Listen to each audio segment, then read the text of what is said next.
Siblings of the golden child, when did you finally expose them? My brother David could do no wrong. He was the golden child. I was the responsible one, the one who moved 1,000 miles away but still called our elderly mom every single day. David lived 10 minutes from her and barely visited, but he was still the hero. After our dad died, mom started getting forgetful. David stepped in to help manage her finances. It started small. He'd mention a new medical expense or a sudden home repair. Mom, who trusted him completely, would just nod along. But when I'd ask for specifics, the stories never quite added up.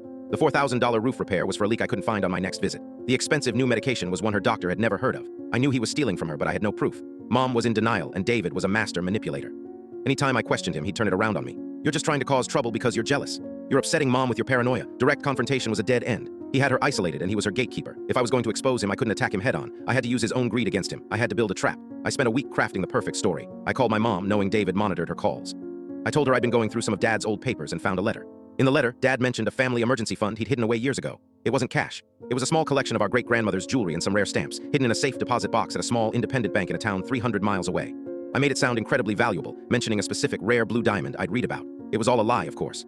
The bank didn't exist. The jewels were a fiction, but I knew David's ears would be burning. I told Mom the box was under a false name to protect it, and that Dad's letter had a riddle that was the key to finding it. I said I'd need a few weeks to figure it out. I planted the bait. Then I waited. 2 days later, my aunt called me. David was just asking me the strangest questions, she said. He wanted to know great-grandma's maiden name and where she was born. He was starting his treasure hunt. The trap was working. I wasn't just waiting, I was gathering evidence. I had previously helped Mom set up her online banking with alerts sent to my email. Suddenly, the alerts started flooding in. A $100 charge at a gas station 100 miles north. A hotel booking in the town I had invented. He was using our mother's credit card to fund his wild goose chase. He was so arrogant he didn't even try to hide it. He told Mom he was at a financial planning conference. I logged into her bank account and saw it all. The plane tickets, the rental car, the increasingly expensive hotels as he got more desperate. The best part was his social media. He couldn't resist showing off. He posted pictures from his conference using vague hashtags, but I ran the images through a location checker. The fancy steakhouse he was at wasn't in the city he claimed to be in. It was in the remote town where he was hunting for non-existent jewels. He was creating a perfect time-stamped record of his own fraud and neglect. After 2 weeks, he was frantic. He called me, his voice tight with fake concern. Mom isn't doing well. She's been asking for you. I think you should come home. He was trying to get me to abandon my research into the riddle. He wanted the treasure for himself. I told him I couldn't, that I was close to solving it. I could hear the greed in his voice as he tried to pry for more clues.